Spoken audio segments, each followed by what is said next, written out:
Russia বাণিজ্য ভারসাম্যের জন্য জরুরি পদক্ষেপের আহ্বান জানালেন জয়শঙ্কর। তারিখ 11 নভেম্বর 2024।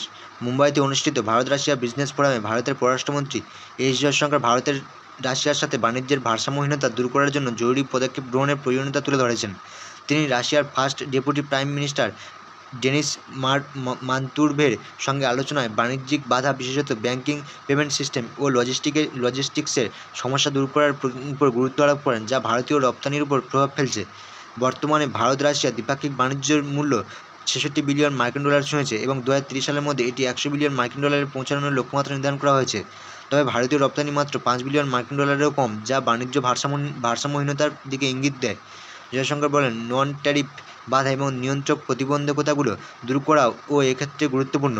তিনি ইউরোপীয় ইকোনমিক ইউনিয়নের সাথে মুক্ত বাণিজ্য চুক্তি এবং দ্বিপাক্ষিক বিনিয়োগ চুক্তির জন্য আলোচনাগুলো দ্রুত শেষ করার প্রস্তাব দেন, যা দ্বিপাক্ষিক বাণিজ্যকে আরও গতিশীল করবে। জয়শঙ্কর আরও বলেন, বাণিজ্যের অংশগ্রহণকারীদের সকলের স্বস্তি নিশ্চিত করতে এমন সমাধানের প্রয়োজন যা উভয় পক্ষের জন্য বাণিজ্য বৃদ্ধির সুযোগ সৃষ্টি করে। উভয় পক্ষের সহযোগিতার মাধ্যমে একটি ভারসাম্যপূর্ণ এবং বৃদ্ধিপ্রাপ্ত বাণিজ্য সম্পর্ক স্থাপনের উপর তিনি গুরুত্ব আরোপ করেন।